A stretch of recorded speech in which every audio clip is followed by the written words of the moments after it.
This video contains news and analysis related to a recent terror attack in Kashmir. The content may include sensitive visuals and discussions that could be distressing to some viewers. Viewer discretion is advised. We strongly condemn all forms of violence and terrorism. The purpose of the content is solely to inform and create awareness based on verified reports. মিথ্যের উপর দাঁড়িয়ে থাকা একটা দেশ, দেশের মানুষকেই মিথ্যে বলে দিন কাটে এই সরকারের। সেই দেশ যে বিশ্বের সামনে মিথ্যে বলবে তাতে নতুন কি বা তথ্য আছে, কিন্তু বিশ্বের সামনে পাকিস্তানের সব মিথ্যের পর্দা ফাঁস করেছে ভারত।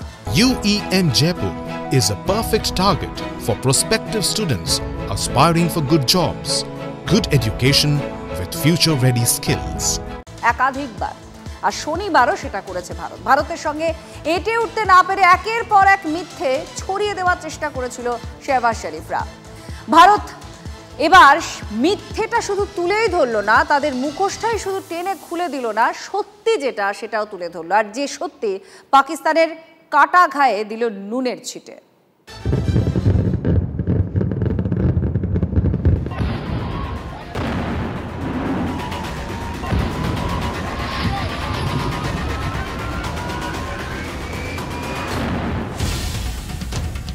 সামরিক শক্তি ও স্ট্র্যাটেজিতে ভারতের কাছে ল্যাজে গোবরে হতে হয়েছে। কার্যত হাঁটু মুড়ে পাকিস্তানের কাতর আর্জি যুদ্ধ থামাতে। ভারত আপাতত রাজি। সঙ্গে স্পষ্ট করে দেওয়া হয়েছে আবার কোনো বেচাল হলে আর ট্রেলার নয়, এবার সিনেমা শুরু হবে। একই সঙ্গে পাকিস্তানের একের পর এক মিথ্যের পর্দাও ফাঁস করে দিয়েছে ভারত। পাকিস্তানের মিথ্যে দাবির মধ্যে ছিল JF-17 দিয়ে S-400 ও ব্রাহ্মস মিসাইল বেসের ক্ষতি করা হয়েছে। পাকিস্তানের মিথ্যে দাবির মধ্যে ছিল সিরসা, জম্মু, পাঠানকোট, ভাটিন্ডা, নালিয়া এবং ভুজের এয়ারবেসে ক্ষতি করা হয়েছে। পাকিস্তানের আরও মিথ্যে দাবি চণ্ডীগড় ও বিয়াসের অস্ত্র ভাণ্ডারের ক্ষতি করা হয়েছে। শনিবার সন্ধ্যায় সব মিথ্যের পর্দা ফাঁস করলেন कर्नल सोफिया कुरैशी। पाकिस्तान ने यह क्लेम किया कि उसने अपने JF-17 से हमारे S-400 व ब्रह्मोस मिसाइल बेस को नुकसान पहुंचाया, जो कि बिल्कुल गलत है। दूसरा, उसका ये भी मिस इन्फॉर्मेशन कैंपेन था कि हमारी एयरफील्ड जो कि सिरसा, जम्मू, पठानकोट, भटिंडा, नलिया और भुज में है, ये उसका मिस इन्फॉर्मेशन भी बहुत गलत है। तीसरा, पाकिस्तान के मिस इन्फॉर्मेशन कैंपेन के मुताबिक हमारे एम्यूनिशन डम्प जो चंडीगढ़ और बियास में है उसका डैमेज हुआ, यह भी बिल्कुल गलत है। ये सारी चीजें बिल्कुल सही सलामत है। শুরু থেকেই ধর্মনিরপেক্ষ ভারতের ছবি নষ্ট করতে একাধিক ক্যাম্পেইন চালিয়েছে পাকিস্তান।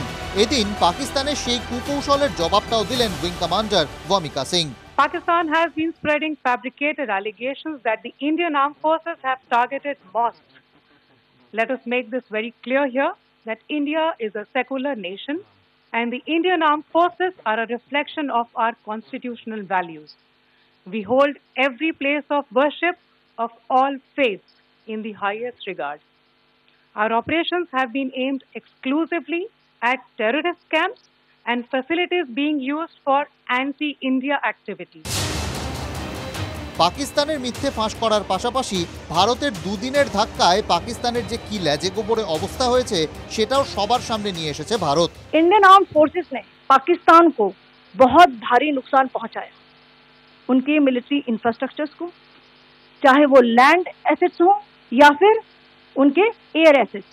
पाकिस्तान की एयरफील्ड स्कर्दू, जकोबाबाद, सरगोदा और बुलारी को बहुत नुकसान पहुंचाया। Air defence system, radar system, उनको भी एयर स्पेस में अनटेनेबल किया।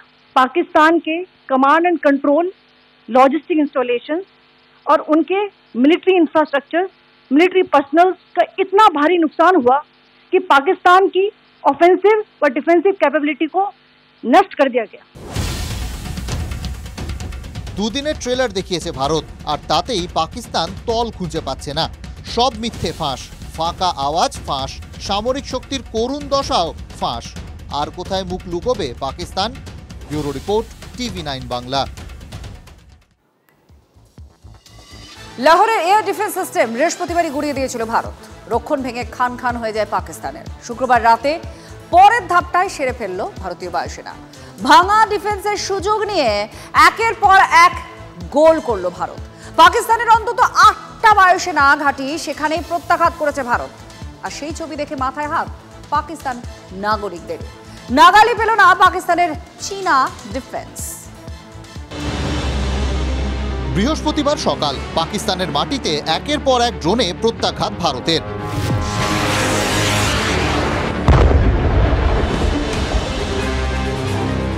ভারতের টার্গেট পাকিস্তানের defence.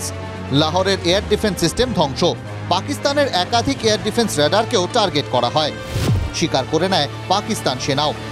One drone, however, managed to engage a military target near Lahore partially. 4 men of Pakistan Army have been injured in this attack near Lahore. Partial damage to an equipment has occurred. চীনা air defence system অকেজো হতেই আরও বড় প্রত্যাঘাত ভারতের। শুক্রবার রাত থেকে শনিবার সকালের মধ্যে 8 বা তার বেশি পাক বায়ুসেনার ঘাঁটি ভারতের টার্গেট। গুরুত্বপূর্ণ জায়গায় স্ট্রাইক, কখনো রাতের অন্ধকারে, কখনো দিনের আলোয়। বায়ুসেনার যুদ্ধবিমান থেকে টার্গেট করা হয়েছে রফিকি, মুরিদ, চাকলালা, রহিম ইয়ার খান, সুক্কুর, চুনিয়া ঘাঁটিকে। In a swift and calibrated response, Indian Armed Forces carried out precision attacks only on identified military targets. These included technical infrastructure, command and control centers, radar sites and weapon storage areas. Pakistan military targets at Rafiki, Murid, Chaklala, Rahim Yar Khan, Sukur and Chunia were engaged using air-launched precision weapons from our fighter aircraft. Target করা হয়েছে Pasrur, শিয়ালকোটের radar সিস্টেমেও। Radar sites at Pasrur and Sialkot Aviation Base were also targeted using precision munitions. প্রত্যাঘাতের পর পাক বায়ুসেনা ঘাঁটির ভয়াবহ ছবি সামনে এসেছে। পাকিস্তানের সেনা শহর রাওয়ালপিন্ডির খুব কাছে চাকলালার নূর খান ঘাঁটি। রাতে জ্বলতে দেখা যায় সেই এয়ারবেস। রাজস্থান সীমান্তের ওপারেই রহিম ইয়ার খান বিমানবন্দর। রানওয়েতে বিরাট গর্ত। বিমানবন্দরের অন্দর পুরোপুরি ক্ষতবিক্ষত। শনিবার দুপুরে খবর আসে জ্যাকোবাবাদ বিমান ঘাঁটিও জ্বলছে। কোনো বেস থেকে F-16 উঠত, তো কোনো বেস থেকে ড্রোনের পঙ্গপাল ওড়ানো হতো। ভারতের একটি এয়ার স্ট্রাইকও ঠেকাতে পারেনি পাক এয়ার ডিফেন্স সিস্টেম। আকাশের প্রতিরক্ষা কাজ না করলে কি করবে পাকিস্তান? বর্ডারের পথে পাক সেনার মুভমেন্ট বেড়েছে বলে খবর। पाकिस्तान सेना के अग्रिम क्षेत्रों में सैनिकों की डिप्लॉयमेंट बढ़ती दिख रही है, जो स्थिति को और भड़काने की मंशा दर्शाती है। পাকিস্তানের বাড়াবাড়ির প্রতিটা জবাব যোগ্যভাবে দিয়েছে ভারত। এরপরও কি শিক্ষা হবে পাকিস্তানের? Bureau report, TV9 Bangla. Operation সিঁদুর 6 মে রাতে, আর সেই রাতে পেহেলগাঁও গণহত্যার বদলা নিয়েছে নয়াদিল্লি। পাকিস্তানের 9টা জঙ্গি ঘাঁটি, আর সেখানেই বেছে বেছে টার্গেট করে স্ট্রাইক হয়েছে। খতম হয়েছে মাসুদ আজহারের ভাই শ্যালক সহ গোটা পরিবার। আর এই খতরনাক 5 জঙ্গির তালিকাও এবার দিয়ে দিল ভারত। জঙ্গি শেষকৃত্যে উপস্থিত পাক সেনা, সেই ছবিও আন্তর্জাতিক মঞ্চে হাতিয়ার ভারতের।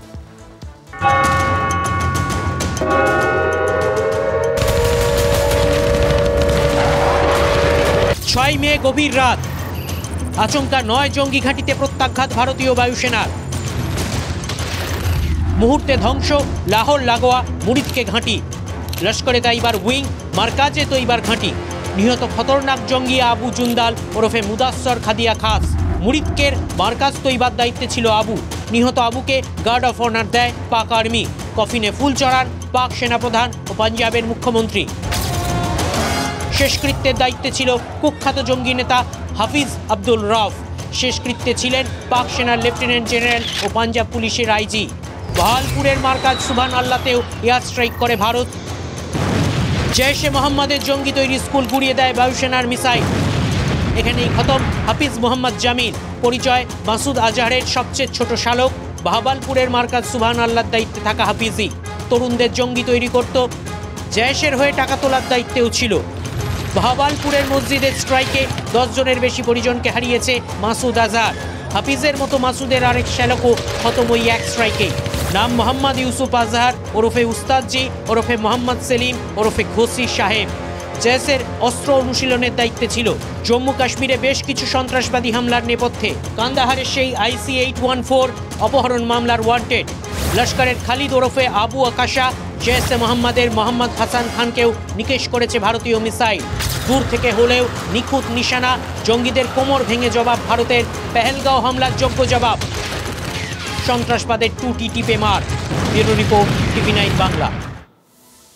দিন কয়েক আগে বাড়িতে সানাই বেজেছে, আর সেই সুর মেলানোর আগে সীমান্তে বেজে গিয়েছে সাইরেন। তাই আর অপেক্ষা নয়, বিয়ের 5 দিন পরেই যুদ্ধক্ষেত্রে চললেন যোদ্ধা।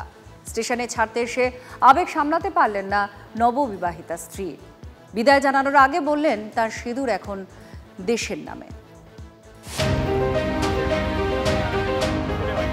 মহারাষ্ট্রের জলগাঁও জেলার বাসিন্দা মনোজ জ্ঞানেশ্বর বাদল।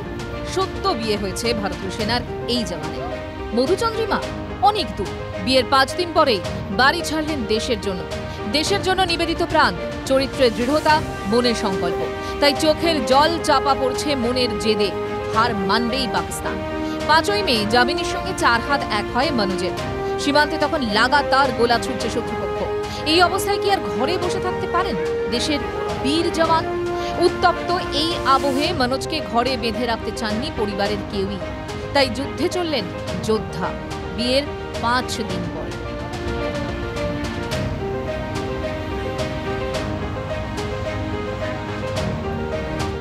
পুরো পরিবার, প্রতিবেশীরা এসেছিলেন স্টেশনে মনোজকে বিদায় জানাতে। স্ত্রী জামিনীর হাতের মেহেন্দি এখনো স্পষ্ট। চোখের জল সামলানোর চেষ্টা করছেন।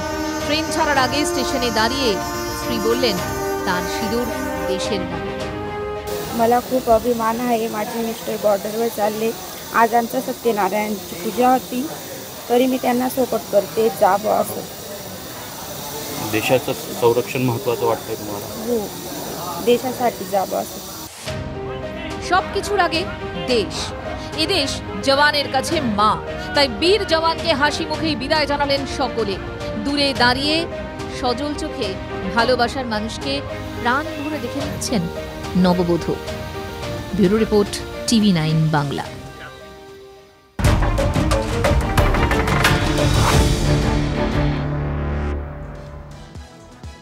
গতকাল বিকেল 5টা পর্যন্ত সংঘর্ষ বিরতি অর্থাৎ সংঘর্ষ বিরতির ঘোষণা হয় সেখান থেকে। আর ঠিক তার কয়েক ঘন্টা বাদে 3 ঘন্টাতে সংঘর্ষ বিরতি লঙ্ঘন করতে থাকে পাকিস্তান।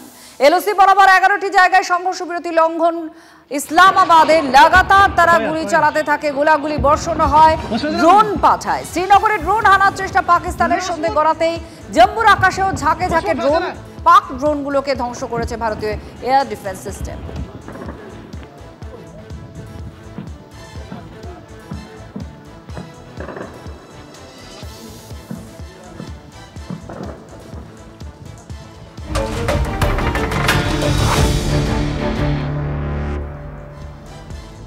এবার বাংলাদেশের খবরের দিকে নজর রাখবো। বাংলাদেশে নিষিদ্ধ হয়ে গেল আওয়ামী লীগ। বাংলাদেশে নিষিদ্ধ আওয়ামী লীগের যাবতীয় কর্মকাণ্ড। আন্তর্জাতিক ট্রাইব্যুনালে বিচার প্রক্রিয়া শেষ না হওয়া পর্যন্ত নিষিদ্ধই শেখ হাসিনার দল আওয়ামী লীগ। আওয়ামী লীগের যাবতীয় কর্মকাণ্ড নিষিদ্ধ ঘোষণা করেছে ইউনূসের সরকার। আর আওয়ামী লীগ বলছে অবৈধ ইউনূসের সরকারের সিদ্ধান্ত মানে না বাংলাদেশ।